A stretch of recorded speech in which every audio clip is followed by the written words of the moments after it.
As Trump retakes White House, climate change experts gird for another four-year fight. Climate change experts facing a second Trump presidency that's widely expected to downplay the risks of a warming world are looking to Democratic governors and mayors to again pick up the mantle, along with some environmental nonprofits.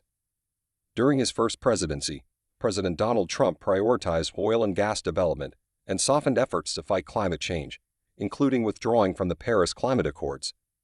He has promised to again prioritize the nation's economy over fighting climate change. "We need states and cities and business and organizations to step up just as we did in 2017, said Gina McCarthy, who oversaw the EPA under President Barack Obama and is now the co-chair of the climate coalition America is All In. "We cannot and will not let anyone stand in the way of giving our kids and grandkids the freedom to grow up in safer and healthier communities."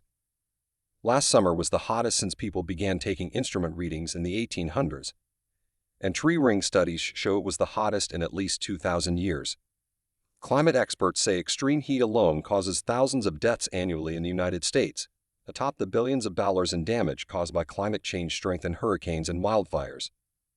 During Trump's first presidency, some of the nation's climate-fighting work fell to Democrat-run states like California and Massachusetts, as well as cities across the political spectrum. A 2022 survey of the nation's mayors found that 90% of them acknowledge human-caused climate change, and that 97% of mayors worry about the local impacts, from bigger or more frequent wildfires to flooding, drought, and extreme heat. Speaking on a call with reporters last week, McCarthy, several Democratic governors, and other environmental advocates said they will fill the gap left by the federal government when Trump follows through on his promises to reduce the nation's focus on climate change. "We know we have a responsibility to continue to address the climate crisis," New Mexico Gov. Michelle Lujan Grisham said last week. Among the groups helping will be the U.S. Climate Alliance, a bipartisan coalition of 24 governors representing about half the country's population and 60% of the economy. On the campaign trail, Trump said he'll push to drill, and further increase already record-setting oil and gas production. He has also promised to slow the Biden administration's efforts to get Americans driving electric vehicles.